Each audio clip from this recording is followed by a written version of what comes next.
melakukan sholat, dan yang lainnya juga telah beranjak. Tapi mengapa mereka tetap duduk dan mendengarkan Muhammad? Saudaraku Abu Yasir, mereka sedang menulis wahyu yang diturunkan kepada Muhammad yang disebut Al-Quran. Ya Huyai, wahai saudaraku, mengapa mereka menulisnya kalau mereka sudah menghafalkannya di dalam dada-dada mereka, sebagaimana yang mereka katakan? Nanti aku jelaskan. Aku rasa sekarang mereka mengetahui keberadaan kita. Ayo kita pergi dari sini.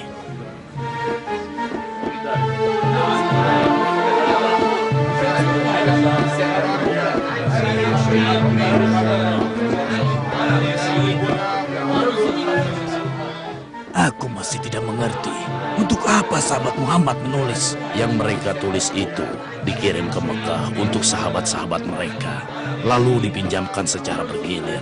Lalu apakah di Mekah masih terdapat sahabat Muhammad? Tentu ada beberapa kaum papa yang memang tidak mampu berhijrah. Lihatlah, bukankah itu Abad bin Muslim dan putranya, dan di belakangnya adalah Abdullah bin Salam dan Habun al-Jamil. Muhammad mengatakan bahwa agama yang telah dibawanya itu adalah agama yang paling benar. Dan kami bangsa Yahudi, pengikut Taurat, dalam kesesatan. Demi Allah, hal itu benar. Kalau memang yang kau katakan itu benar, ya Abad bin Busrin, kenapa Muhammad meninggalkan Ka'bah yang sewaktu dia di Mekah, dia sholat menghadap ke arahnya. Dan sekarang, sholatnya menghadap ke Baitul Maqdis yang merupakan kiblat kami bangsa Yahudi. Cuma karena dia berhijrah ke Yasrib. Nah, dia menipu kita agar kita mengikuti apa yang dia katakan. Padahal sebenarnya dia munafik. Kurang ajar. Kalianlah sebenarnya orang yang munafik. Tidak perlu menimbulkan fitnah di antara umat, ya temanku. Pergilah, jangan urusi mereka, ya Abah. Tidak, sebelum aku menjawab pertanyaan orang ini. Ketika berada di Mekah, Rasulullah Shallallahu Alaihi Wasallam sudah menghadap ke arah Baitul Maqdis ketika dia sholat. Dan pada saat di sana, posisi sholatnya berada di antara Ka'bah dan Baitul Maqdis. Sedangkan di Madinah, tidak seperti itu posisinya.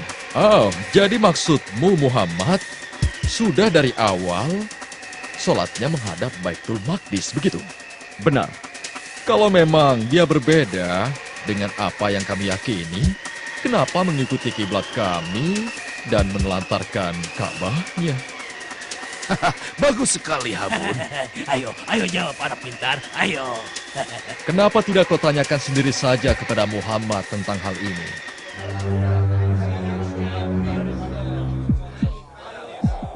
Kalau memang kami yang beragama Yahudi tidak berada di atas petunjuk yang benar, kalian wahai sahabat Muhammad tidak akan sholat menghadap kiblat kami dan kalian ikuti kami dalam hal itu.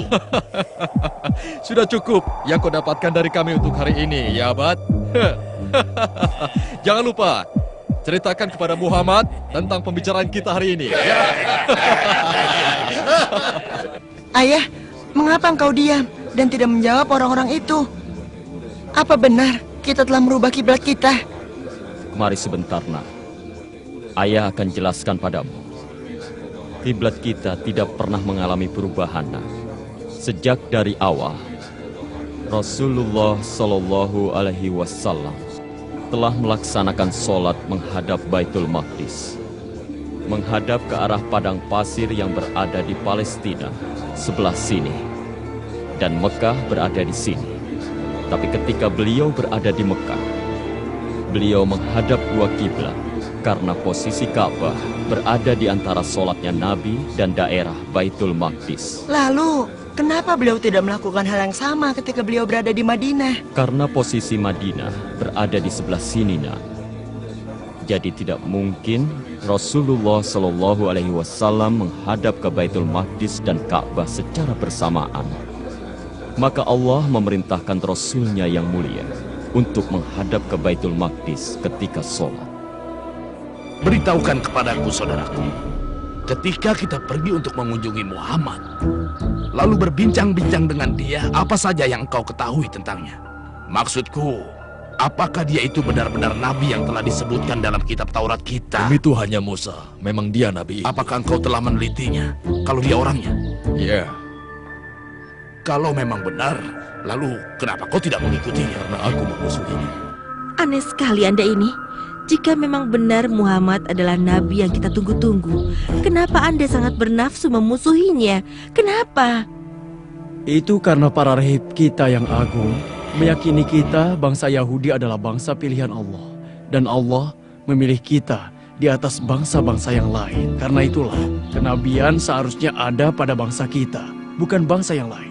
Dan kalau kita mengikuti Muhammad, hal itu akan melecehkan bangsa kita sebagai bangsa pilihan. Semenjak kedatangannya ke Yathrib dan berada di kalangan suku Aus dan Khazraj, ia telah mendamaikan dua suku itu.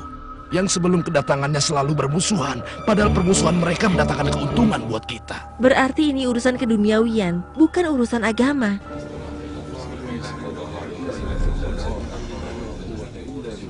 Apa yang Rasulullah Shallallahu Alaihi Wasallam katakan kepadamu? Rasulullah mengatakan bahwa beliau ingin agar Allah memindahkan kiblatnya dari kiblatnya bangsa Yahudi. Apa yang kamu katakan itu benar. Aku menyaksikan sendiri bahwa Rasulullah Shallallahu Alaihi Wasallam memandang ke langit dan memohon kepada Allah agar memindahkan kiblatnya. Kau benar. Matahari telah berada di tengah-tengah. Tidak lama lagi pasti Bilal akan memandangkan azan zuhurnya. Itulah tanda kita sholat. Kalau begitu mari kita ke masjid untuk sholat berjamaah bersama Rasulullah Shallallahu Alaihi Wasallam.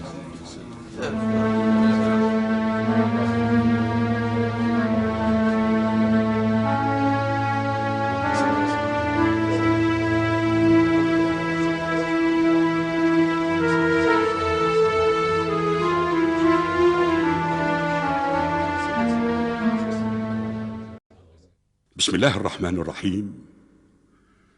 قد نرى تقلب وجهك في السماء فلنولينك قبلة ترضاها فول وجهك شطر المسجد الحرام وحيثما كنتم فولوا وجوهكم شطره وإن الذين أوتوا الكتاب ليعلمون أنه الحق من ربهم وما الله بغافل عما يعملون. صدق الله العظيم.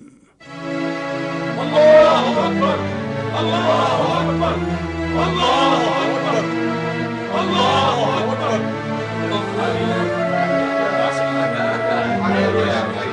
Wahai teman-teman Ansor, Allah sebagai saksi, aku telah sholat jamaah bersama Rasulullah Shallallahu Alaihi Wasallam menghadap ke arah Baitul Atiq. Maka mulai saat ini sholatlah kalian menghadap ke Ka'bah, ke arah Mekah. Allahu Akbar Allahu Akbar. Benar sekali yang kau beritakan kepadaku, ya Huyai. Tapi kami tidak akan membiarkan hal itu. Ya Abu Lahab, Oh ya, ada apa Abu Sufyan? benarkah yang sedang dibicarakan oleh kaum muslimin sekarang tentang keponakan Anda yang sudah melarikan diri ke Yathrib? Benar, benar. Mereka berkata bahwa kiblat mereka di waktu sholat telah dipindahkan ke Ka'bah. Bagus sekali. Sungguh pantas Muhammad itu bergelar makhluk terjujur dan terpercaya. Apa-apaan ini kawan?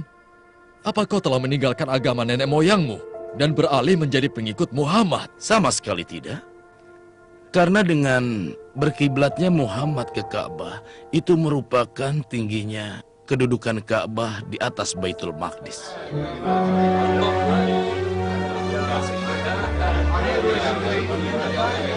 Apa jaminannya bila kita telah sholat menghadap Ka'bah? Muhammad tidak mengembalikan sholat kita menghadap Baitul Maqdis lagi. Katakanlah padaku. Sesungguhnya Allah berfirman dalam kitabnya yang mulia. بسم الله الرحمن الرحيم سيقول السفهاء من الناس ما ولاهم عن قبلتهم التي كانوا عليها قل لله المشرق والمغرب يهدي من يشاء إلى صراط مستقيم صدق الله العظيم. Orang-orang yang kurang akalnya, siapa yang dimaksud dengan itu? Kalianlah yang dimaksud, wahai rahib-rahib Yahudi, dan juga kaum dari musyrikin Arab. Dan juga orang-orang munafik seperti mereka yang telah dibeberkan kebusukan mereka melalui ayat pemindahan arah kiblat ini. Ya, baiklah, baiklah. Kalau begitu kami berjanji akan bertemu dan berbicara dengan Muhammad. Kalian jangan khawatir. Ya Muhammad, Kami ada permintaan sedikit. Permintaan mudah. Ya, kami hanya memohon kepada Anda agar kembali menghadap ke arah Baitul Maqdis, kiblatnya bangsa Yahudi ketika Anda sholat. Dan kami dan seluruh bangsa Yahudi akan mengikuti Anda dan memeluk agama Anda. Tidak. Tidak. Jangan Anda percaya pada mereka ya Rasulullah. Saya amat mengerti mereka.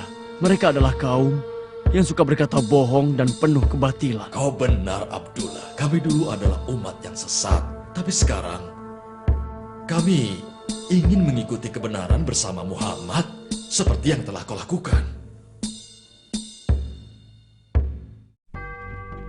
Dan nanti ketika Muhammad mengembalikan kiblat ke Baitul Maqdis, kita beberkan di hadapan publik bahwa dia melakukan tawar-menawar dengan agamanya, biar semua orang tahu siapa dia sebenarnya. Dia itu tidak pantas untuk diikuti. Sahabat-sahabatnya pasti akan meninggalkannya. Bismillahirrahmanirrahim. يا أهل الكتاب قد جاءكم رسولنا يبين لكم كثيرا مما كنتم تخفون من الكتاب ويعفو عن كثير قد جاءكم من الله نور وكتاب مبين يهدي به الله من اتبع رضوانه سبل السلام ويخرجهم من الظلمات إلى النور بإذنه ويهديهم إلى صراط مستقيم صدق الله العظيم.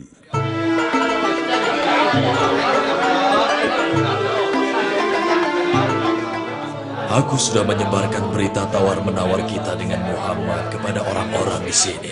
Bagus, itu sangat bagus.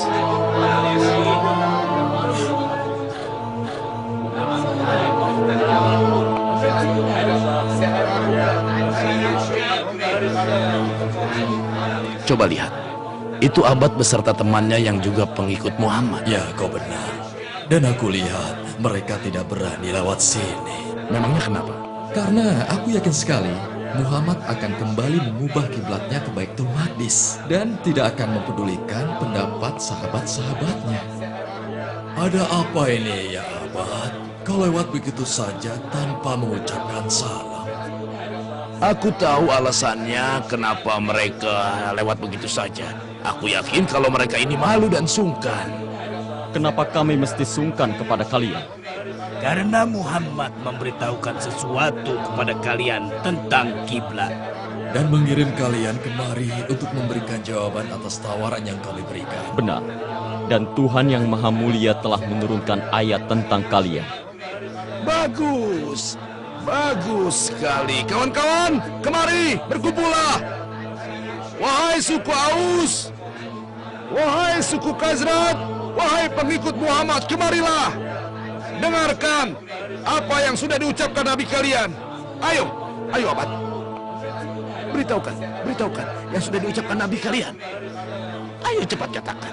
Kenapa kau diam saja, Abad? Ayo katakan. Anak kecil inilah yang akan membacakannya kepada kalian. Ayo, bacakan pada mereka. Allah yang Maha Mulia dan Agung berfirman. Bismillahirrahmanirrahim. ولئن أتيت الذين أوتوا الكتاب بكل آية ما تبعوا قبلتك وما أنت بتابع قبلتهم وما بعضهم بتابع قبلة بعض ولئن اتبعت أهواءهم من بعد ما جاءك من العلم إنك إذن لمن الظالمين صدق الله العظيم. Allahu Akbar. Allahu Akbar. Allah menyingkap akal bulus kalian, wahai orang-orang Yahudi, dan mengembalikannya seperti senjata makan tuan, dan mewahyukan kepada nabinya agar tetap berpegang kepada kiblatnya. Kalian adalah bangsa yang membuat malu Nabi Musa dan mendustakannya.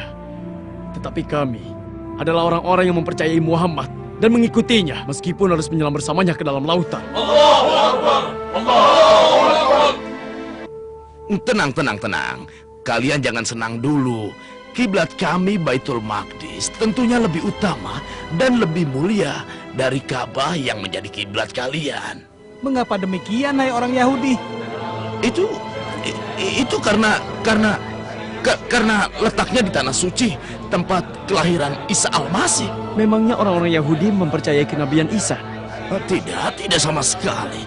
Tetapi kalian kaum muslimin mengimani kenabiannya kan? Dan Baitul Maqdis jelas lebih agung karena tanah itu tempat berhijrahnya para nabi yang diturunkan Tuhan kalian.